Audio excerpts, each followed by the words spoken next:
ओम गजाननाय नमः।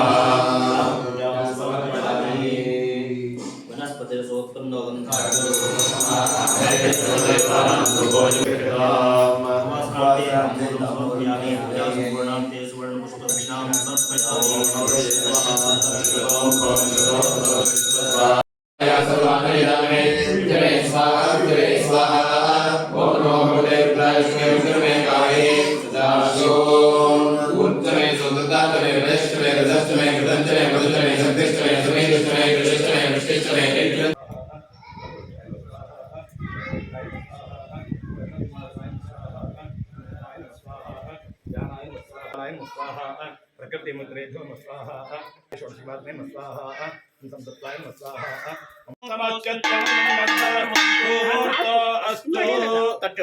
मंगलमूर्ति मोरयामो सूतास्तानो मुञ्चन्त कुम्भः स्वाहा ओषधेभ्य इदं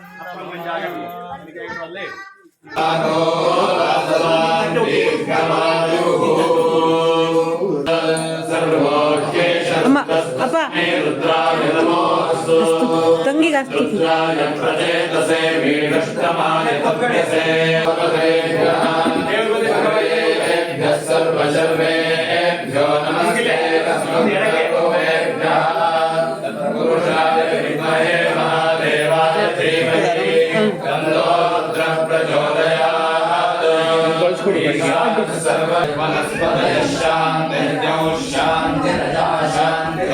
शांति पुरुष शांति ब्रह्म शांति ब्राह्मण शांति शांति शांति शांति मे अस्तु शांति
आहारत्तमिभूषितं मृगमदामोदान्वितं चन्दनं जाते चम्पकबिल्वपत्रर्चितं पुष्पं चतुर्भं तथा देवं देवदयादिवेर्षुषेर्कल्पितं गृह्यताम् सौवर्णेन वरक्तकण्डलकिते वाद्ये कृतं पायसं भक्ष्यं पञ्चविधं पयोपतीर्थं ब्रह्माफलं पानकम् शाकानामनिरञ्जनं प्रतिकरं कर्पूरखण्डोज्ज्वलं ताम्बूलं मनसा मया विरचितं पञ्चाप्रभो श्रीगुरो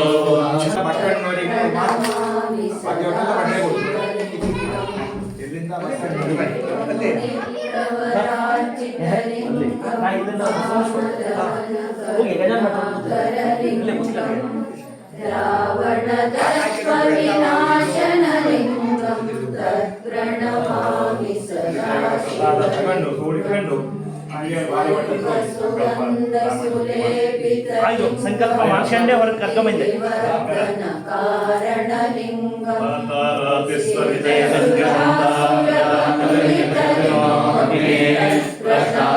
विजया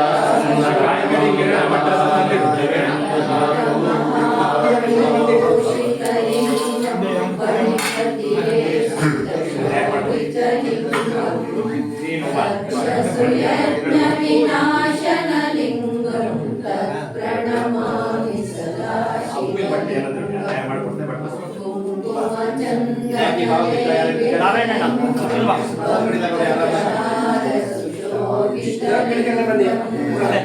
ಸಂಚಿತ ಪಾಪ ವಿನಾಶನಲಿಂಗಂ ಪ್ರಣಮಾಮಿ ಸದಾ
ಅನೇಕರಾಗಿ ಯಜಮಾನರು ಶ್ರದ್ಧಾಭಕ್ತಿಯಿಂದ ನಡೆಸಿದಂತಹ ವಾರ್ಷಿಕ ಆರಾಧನೆ ರುದಂ ದ್ರಾವಯತೆ ಇತಿ ರುದ್ರ ಅಂತ ಹೇಳಿದ್ದಾರೆ. ಯಾರು ಕಷ್ಟವನ್ನ ನಿವಾರಣೆ ಮಾಡುವವನೋ, ಯಾರು ರೋಗವನ್ನ ನಿವಾರಣೆ ಮಾಡುವವನೋ ಅವನಿಗೆ ರುದ್ರ ಅಂತ ಕರೆದಿದ್ದಾರೆ. ವಿಶೇಷವಾಗಿ ಕುಲದೇವತೆಯಾದಂತಹ ಗಣಪತಿಯನ್ನೂ ಕೂಡ ಆರಾಧನೆಯನ್ನು ಮಾಡಿದ್ದಾರೆ. ಒಂದೊಂದು ದೇವರಿಗೆ ಒಂದೊಂದು ಪ್ರೀತಿ ಅಂತ ಶಾಸ್ತ್ರಕಾರರು ಹೇಳಿದ್ದಾರೆ. ಗಣಪತಿಗೆ ಮೋದಕದಿಂದ ಹೋಮ ಮಾಡಿದರೆ ಪ್ರೀತಿ, ಸೂರ್ಯನಿಗೆ ನಮಸ್ಕಾರ ಮಾಡಿದರೆ ಪ್ರೀತಿ ಆಗ್ತದೆ. ಹಾಗೆ ರುದ್ರನಿಗೆ ಅಭಿಷೇಕ ಪ್ರಿಯೋ ಶಿವ ಅಂತ ಹೇಳಿದ್ದಾರೆ. ನಿರಂತರವಾಗಿ 169 ನಮಕ ಮಂತ್ರದಿಂದ 12 ಚಮಕ ಮಂತ್ರದಿಂದ ಅವನನ್ನ ಅಭಿಷೇಕ ಮಾಡಿದರೆ ಅವನಿಗೆ ಪ್ರೀತಿ ಆಗ್ತದೆ. ಹಾಗೇನೆ ದುರ್ಗೆಗೆ ಪಾಯಸದ ಹೋಮ ಮಾಡಿದರೆ ಪ್ರೀತಿ ಆಗ್ತದೆ. ಪೇಟೆಯಲ್ಲೆಲ್ಲ ಅಲಂಕಾರ ಮಾಡಿ ಸತ್ಯನಾರಾಯಣ ಪೂಜೆಯನ್ನ ಮಾಡ್ತಾರೆ. ವಿಷ್ಣುವಿಗೆ ಅಲಂಕಾರ ಮಾಡಿದರೆ ಪ್ರೀತಿ ಅಂತ ಹೇಳಿದ್ದಾರೆ. ಈ ರೀತಿಯಾಗಿ ನಮ್ಮಲ್ಲಿ ಹಿರಿಯರು ಹಿಂದೆ ಪಂಚಮೂರ್ತಿಯ ಆರಾಧನೆಯನ್ನ ನಮಗೆಲ್ಲ ಕೊಟ್ಟರು. ಆಚಾರ್ಯರ ಪರಂಪರೆಯಂತೆ ಇವತ್ತಿನವರೆಗೂ ಶ್ರದ್ಧಾ ಭಕ್ತಿಯಿಂದ ಯಜಮಾನರು ಎನಿಕೆ ಹೆಗಡೆಯವರು ಈ ಆರಾಧನೆಯನ್ನ ನಿರಂತರವಾಗಿ ಮಾಡ್ತಾ ಬರ್ತಿದ್ದಾರೆ. ಹೀಗೆ 20 ವರ್ಷದ ಹಿಂದೆ ಹೋದ ನೆನಪು ಕಾನ್ಗೋಡದಲ್ಲಿ 8-9 ಪಾರಾಯಣವನ್ನು ಕೂಡ ಅವರು ಅವರ ಕ್ಷೇತ್ರದಲ್ಲಿ ಆ ರೀತಿ ದುರ್ಗೆಯನ್ನ ಆರಾಧನೆಯನ್ನೂ ಮಾಡ್ತಾ ಇದ್ದಾರೆ. ಗಣಪತಿ ಆರಾಧನೆಯನ್ನ ಮಾಡ್ತಾರೆ, ಶಿವನ ಆರಾಧನೆಯನ್ನ ಮಾಡ್ತಾರೆ. ಈಗ ಇಷ್ಟೊತ್ತು ಬ್ರಾಹ್ಮಣರು ಮಂತ್ರದ ಪೂರ್ವಕ ಆಹ್ವಾನೆಯನ್ನ ಏನು ಕೇಳಿದ್ರೆ ಮಂತ್ರದ ಪೂರ್ವಕ ಆಶೀರ್ವಾದ ಮಾಡಿದರೂ ಕೂಡ ಅವರ ಶ್ರದ್ಧಾಭಕ್ತಿ ಪಟ್ರೆ 2 ಮಾತಿನಿಂದ ಆಶೀರ್ವಾದ ಮಾಡಬೇಕು ಅಂತ ಹೇಳಿದ್ದಾರೆ. ಶಿವನಿಗೆ ವಿಶೇಷವಾಗಿ ಅವನಿಗೆ ಮೊದಲನೇ ಮಂತ್ರದಲ್ಲಿ ಬರುವಾಗೆ ನಮಸ್ತೆ ರುದ್ರಮನ್ಯವ ಉತೋತ ಇಷವೇ ನಮ ಅಂತ ಹೇಳಿದ್ದಾರೆ. ಇನ್ನ ಸಿಟ್ಟಿಗೆ ನಮಸ್ಕಾರ ಅಂತ ಹೇಳಿದ್ದಾರೆ. ವಿಶೇಷವಾಗಿ ಅಂತಿಮ ಮಂತ್ರದಲ್ಲಿ ಅವನನ್ನ ಪ್ರಾರ್ಥಿಸ್ತಾರೆ. ನಮೋ ರುದ್ರೇಭ್ಯೋ ಯೇ ಪೃಥಿವ್ಯಾಂ ಯೇಷಾಂ ಅನ್ನಃ, ಈ ಪೃಥಿವಿಯಲ್ಲಿ ವಾಸ ಮಾಡುವ ನಮಗೆ ಅನ್ನ ಸಂಪತ್ತು ಬರಲಿ ಅಂತ. ನಮೋ ರುದ್ರೇಭ್ಯೋ ಯೇ ಅಂತರಿಕ್ಷೇ ಯೇಷಾಂ ವಾತಃ, ಒಳ್ಳೆಯದಾದಂತಹ ಗಾಳಿ ಬರಲಿ ಅಂತ. ನಮೋ ರುದ್ರೇಭ್ಯೋ ಯೇ ದಿವಿ ಯೇಷಾಂ ವರ್ಷಃ, ಕಾಲಕ್ಕೆ ಸರಿಯಾಗಿ ಮಳೆ ಬರಲಿ ಅಂತ. ಯೋಚನಾಗಿ 6 ತಿಂಗಳು 7 ತಿಂಗಳಲ್ಲ.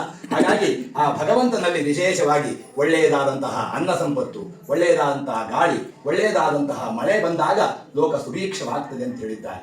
ನಿರಂತರವಾಗಿ ರುದ್ರನಿಗೆ ಆ ಆರಾಧನೆಯ ಅಭಿಷೇಕದ ಮೂಲಕ ಶ್ರದ್ಧಾ ಭಕ್ತಿಯಿಂದ ನೆರವೇರಿಸಿ, ಹಾಗೆ ಗಣಪತಿಯೂ ಕೂಡ ನಿಮ್ಮ ಹಾಗೆ ಮುಖವುಳ್ಳವನಲ್ಲವನು, ಆನೆ ಮುಖವುಳ್ಳವನು. ಅವನಿಗೆ ಮುದ್ದೆ ರೂಪದಲ್ಲಿ 8 ದ್ರವ್ಯದಿಂದ ಸೇರಿಸಿದಂತಹ ಕವಚ ರೂಪದವಾದಂತಹ ಮೋದಕಾದಿ ದ್ರವ್ಯದಿಂದ ಅವನನ್ನು ಹೋಮಿಸಿದಾಗ ಅವನಿಗೆ ಪ್ರೀತಿಯಾಗ್ತದೆ. ಮಾಡಿದಂತಹ ಆ ಆರಾಧನೆಯಿಂದ, ಹಾಗೆ ಗಣಪತಿ ಹೋಮದಿಂದ ಮಾಡಿದಂತಹ ರುದ್ರ ಆರಾಧನೆಯಿಂದ ಆ ಕುಲದೇವರಾದ ಗಣಪತಿ, ಹಾಗೆ ಆರಾಧ್ಯ ದೇವರಾದಂತಹ ಶಿವಶಕ್ತಿಯುಕ್ತೋ ಅನ್ನುವಂತೆ ಭಗವಂತನಾದಂತಹ ಪ್ರಸನ್ನೇ ಪಾರ್ವತೀನಾಥೇ ಕಿಮಸಾಧ್ಯಂ ಶರೀರಿಣ ಅಂತ ಹೇಳಿದ್ದಾರೆ. ತಾಯಿ ಒಂದಿಗೆ ಕೂಡಿದಂತಹ ಪರಮೇಶ್ವರ ಪ್ರೀತಿಯಾದರೆ ಈ ಶರೀರ ಧರಿಸಿದ ಮಾನವರಿಗೆ ಇನ್ನೇನು ಬೇಕಾಗುವುದಿಲ್ಲ ಅಂತ ಹೇಳಿದ್ದಾರೆ. ಹಾಗಾಗಿ ಆ ಭಗವದ ಆರಾಧನೆಯಿಂದ, ಶ್ರದ್ಧೆಯಿಂದ ಮಾಡಿದಂತಹ ಆರಾಧನೆಯಿಂದ ಆ ಭಗವಂತನಾದಂತಹ ಆ ಮಹಾದೇವ, ತಾಯಿಯೊಂದಿಗೆ ಕೂಡಿದಂತಹ ಮಹಾದೇವ ಎಲ್ಲ ರೀತಿಯ ಒಳಿತನ್ನ ಮಾಡಲಿ, ಮಕ್ಕಳಿಗೆ ಮೊಮ್ಮಕ್ಕಳಿಗೆ ಕಾಲ ಕಾಲಕ್ಕೆ ಯಾವುದೆಲ್ಲ ಆಗಬೇಕು ಅದನ್ನು ಅನುಗ್ರಹ ಮಾಡಲಿ ಅಂತ ನಾವೆಲ್ಲ ಬ್ರಾಹ್ಮಣರು ನೀವು ಕೊಟ್ಟಂತಹ ದಾನ ದಕ್ಷಿಣೆಯಿಂದ, ಶ್ರದ್ಧೆಯಿಂದ ಕೊಟ್ಟಿದ್ದಂತಹ ಆತಿಥ್ಯದಿಂದ ನಾವೆಲ್ಲ ಸುಮನಸ್ಕರಾಗಿ ನೀವು ಒಳ್ಳೆಯದಾಗಲಿ ಅಂತೇಳಿ ಆಶೀರ್ವಾದ ಮಾಡ್ತೇವೆ.